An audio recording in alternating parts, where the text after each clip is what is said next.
Border Force officers have pulled aside a woman travelling alone from Canada. She's here for a very short time. She's never been here before. She doesn't know anybody here.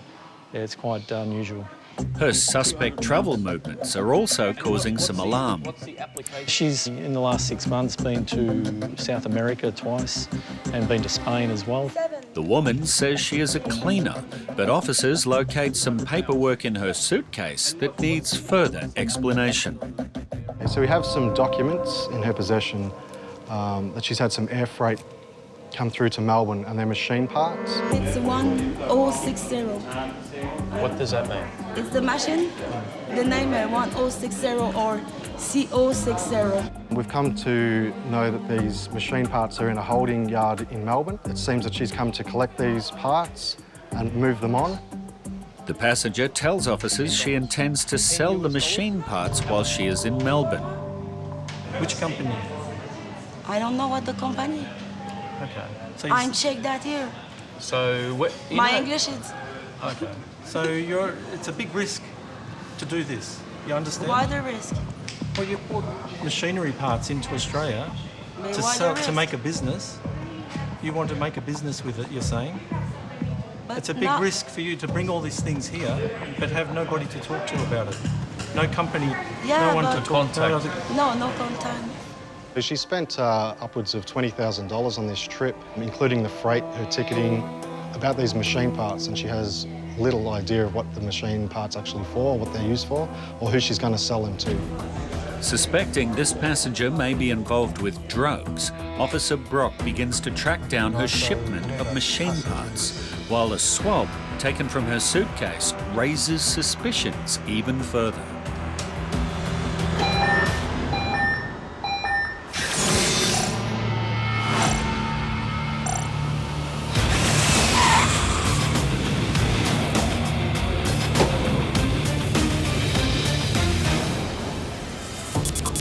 In Brisbane, officers have pulled aside this US citizen who has arrived on a tourist visa.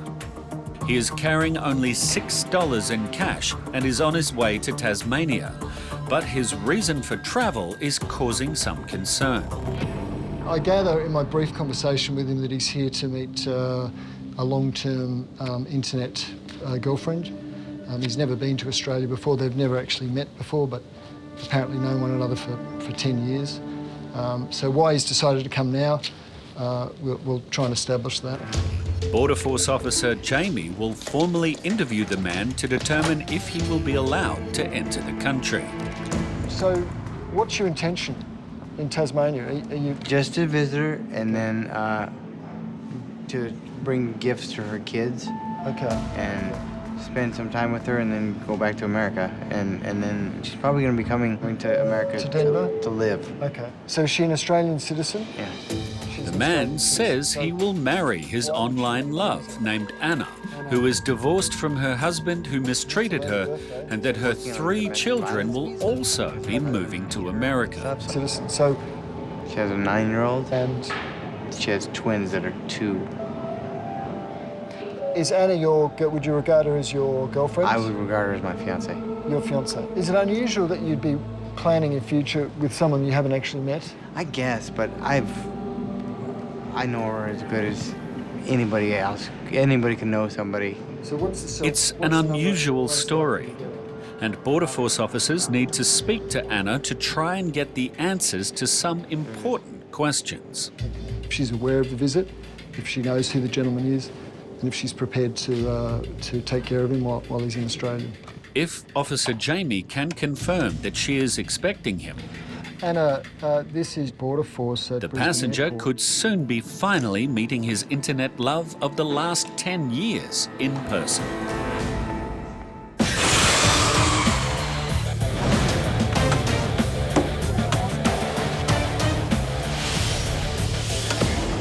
Border Force officers suspect this passenger may be involved with narcotics after a swab test of her luggage has returned a positive result for traces of illicit substances. The 3 bags came back with high readings of cocaine, which generally indicates someone that's been using cocaine and/or could be cocaine in the bags.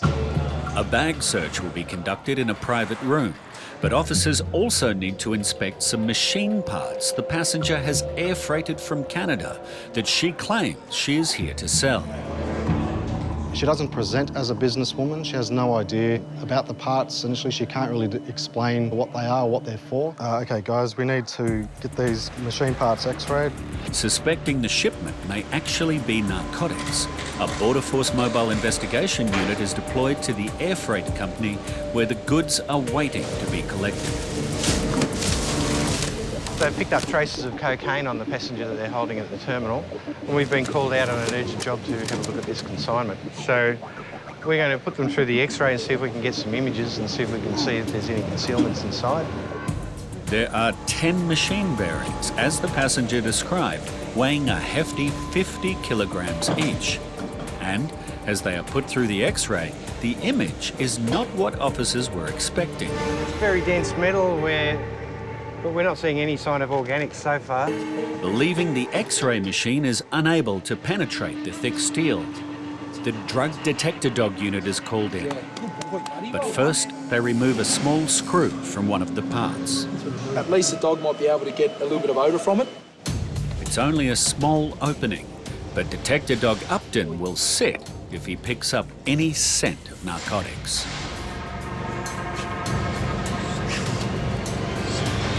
It's a positive response. Anything that the dog sits to and stays is as strong as a reaction you're going to get.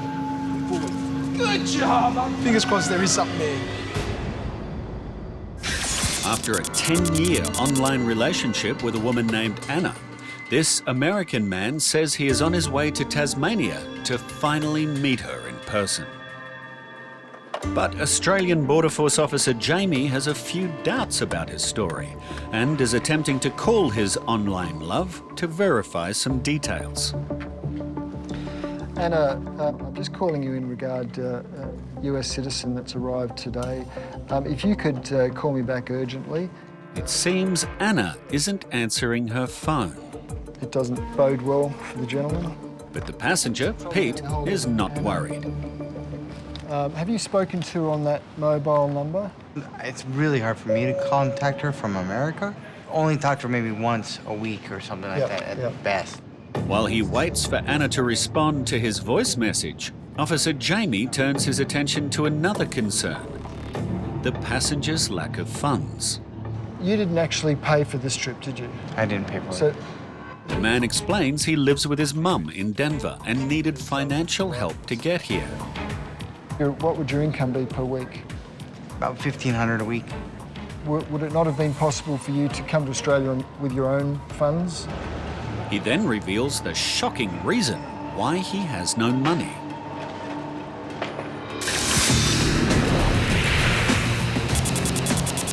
A Border Force investigation is underway in 2 different locations as officers try to work out if this Canadian woman is attempting to smuggle cocaine into the country.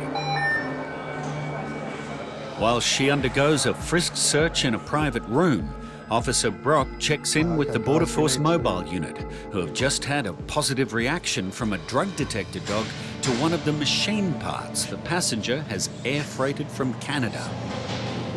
We ran the dogs over all of these pieces and we had a pretty strong reaction on one of them. Good job! Our problem is now we can't get them open. The parts are thick industrial steel and are sealed shut, so officers need to move on. We've decided to take the one that we had a positive reaction from back to our garage where we have a few more tools. The team turn to the Border Force Air Cargo Depot, where using an angle grinder, they will attempt to slice through the side of the machine part. Back at the airport, the passenger has undergone a non-medical x-ray to check if she is carrying any narcotics internally. We've body scanned the passenger, and at this stage the x-rays have come back negative. So we're pretty happy that the passenger isn't carrying any narcotics. So now we're going to concentrate more on the freight that she's linked with. My gut feel is that these machine parts will be loaded with drugs.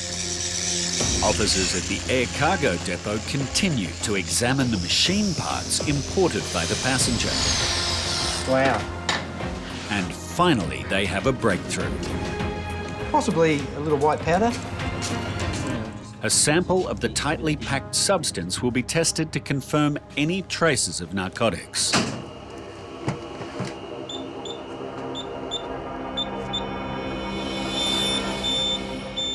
So that's an alarm for cocaine. So considering that we have a white powder and an alarm for cocaine, there's a good suggestion that we've got a pretty good concealment. That said, possibly one of the best concealments I've ever seen. Excitement builds as it appears all their hard work is about to pay off. And a second test using a narcotics indicator kit will confirm if the powder is cocaine. Oh, it's pulling straight away. Woo! We've hit the mother load. It's cocaine. Good day's work. Well done, buddy.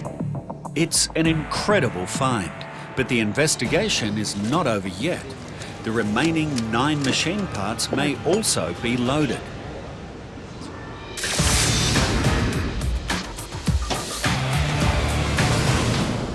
What would your income be per week? About $1,500 a week. So you live with her? Despite living with his mum and having a good income back home in the US, this man said a friend paid for his trip to Australia to meet Anna, his online girlfriend of the past 10 years. Would it not have been possible for you to come to Australia with your own funds? No, I support her, so most of my money goes to that. So what is your... In a startling admission, the passenger claims he has sent Anna money on a regular basis throughout their decade-long relationship. But when Officer Jamie tries once again to reach Anna, he is unsuccessful. Your story sort of hinges on Anna. We need to contact her to really confirm some of the details you've provided us. Without contact on her, we might have to make a decision based on what we've got in front of us. Now, we have no confirmation about your funds. The man is carrying only $6 in cash, but says he has money in a bank account. What are my available funds? Finally, it's some good news for the passenger. I'm happy that you've got access to $1,700, so we'll end it there. It's sufficient funds for his 12-day stay. And Officer Jamie also confirms that the passenger, Pete, has somewhere to stay in Tasmania. Thank you, you too. Bye-bye. Bye. Yep, that confirms that his accommodation has been booked and paid for 12 days. It appears Pete is telling the truth, but there are lingering concerns as to why the woman he has come all this way to see can't be reached. I'm having some difficulty getting hold of Anna. Can you think of why, or do you have an alternative number? I don't know why. Well, they're her technology. I can't get to Well, it's a mobile phone. I mean, can you send her a text message now? And maybe ask her to call you? Yeah. So they try and contact Anna directly on the passenger's phone. Can you put in there urgently? It's sent. There's really not much more I can do now. Give it 10 or 15 minutes to see if she actually does call back, but... Maybe you could call... Oh, you might be able to call Natasha. I don't know her number. I don't Who's know her Natasha? number. That's where we send money to when we send money to Anna because she doesn't have an ID. Anna doesn't have an ID. So we have to send money to Natasha's for her to pick up for When you say we, who are you referring to? me and my mom. You and your mum, okay. Is it mainly your mother's money? No, mainly mine. With this new information, Officer Jamie strongly suspects that this trusting passenger may be headed for heartbreak. Have you ever Skyped Anna? No. No, just talked to her on the phone and texts and stuff. She never sent you a photograph? I haven't sent her a photograph of me either. Interesting. Alarm bells are ringing after the passenger, Pete, revealed that the money he sends to Anna is collected by her friend, Natasha. So, Natasha's your normal point of contact, yep, for the money? For the money. About approximately how much in total would you have sent? Just as a rough estimate, what would you say? I don't know. Tens of thousands. Has it occurred to you that the story that these girls have told you may not be quite as it seems? Yeah, I know, but a lot of people have doubted the whole story, and I continue to just trust. Border Force officers are not as trusting, but with sufficient funds, accommodation booked and a return ticket, a decision is made to allow the passenger to travel on to Tasmania, where hopefully Anna will be waiting. But Supervising Officer Chris is not so sure. I think he's a very trusting man who unfortunately has been caught up in what appears to be a scam and has come out to Australia to actually meet the person that he thought he'd known for the last 10 years and has been sending money to on a regular basis. And in his eyes, she actually exists and lives in Tasmania, but it appears that she may not. With still no response from Anna or her friend Natasha, the passenger remains positive about the outcome. Once I get there, that'll be the solidifying or the one way or the other. Either it's real and I've connected with her, I've seen her, I have pictures now or all this stuff, you know, I've got cameras. Or I'll go to America and I'll realize that I'm not gonna have to send money anymore. Pete's flight home from Tasmania will bring him back via Melbourne, and Border Force officers will check in with him on his return in 12 days.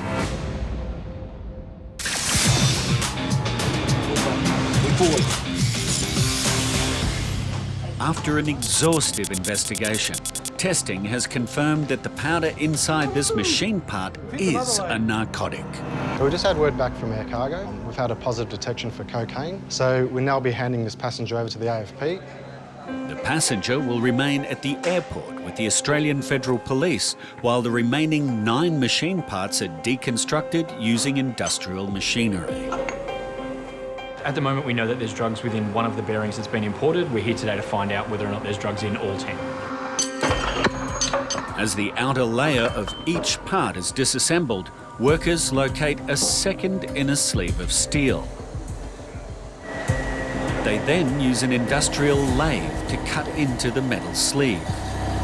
We have to be very careful and very precise to make sure that we don't breach the internal cavity and spill the drugs everywhere. As the end is removed, there appears to be black plastic inside, which, when emptied, reveals a tightly packed cylinder of what they believe will be cocaine. And it seems all 10 are loaded. Each of the discs weighs about 1.5 kilos, so we're looking at about 15 kilos worth of drugs. Final testing of the substance will be carried out in a lab, but it's not looking good for the passenger. The maximum penalty for the importation of this much cocaine is life imprisonment. Back at the airport, the woman is arrested and taken into police custody.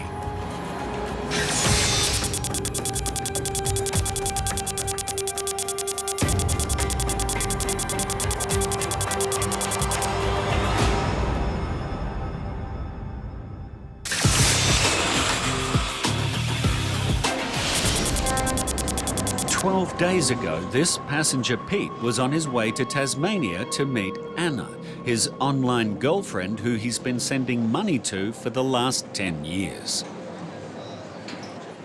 After questioning him on arrival, officers suspected he may be the victim of a scam. But Pete was sure his online love would be waiting for him. The whole purpose was coming to meet Anna. That was it. That's why I came. That's why a friend of mine paid for plane tickets and a hotel for me to meet Anna. I was in my mind, I was envisioning seeing her kids, spending time with her, starting my family, starting being a father, being a husband. So it looks like for now it's been postponed. When he got to Tasmania, Anna wasn't there. At 8:30. Yes, wow. 35 minutes. Wow. But incredibly, her friend Natasha was, and she told Pete that Anna and her children had left the state a couple of days earlier. Didn't find her. Nope. My emotions are up and down. Yesterday, I went to the store and saw fishing poles. Her son likes to fish. I cried in the store, you know, wishing that I could be with this boy. And you know, when he was 3 years old, it's the only time I ever talked to him, and I told him I wanted to be his dad, you know, to be his father and to be Anna's husband. And everybody's against me. Oh, you know, quit sending money, blah, blah, blah. I can't. she's an investment now to me, you know, she's my family. I'm going home today, going back to work, supporting Anna. She's the most important thing in the world to me.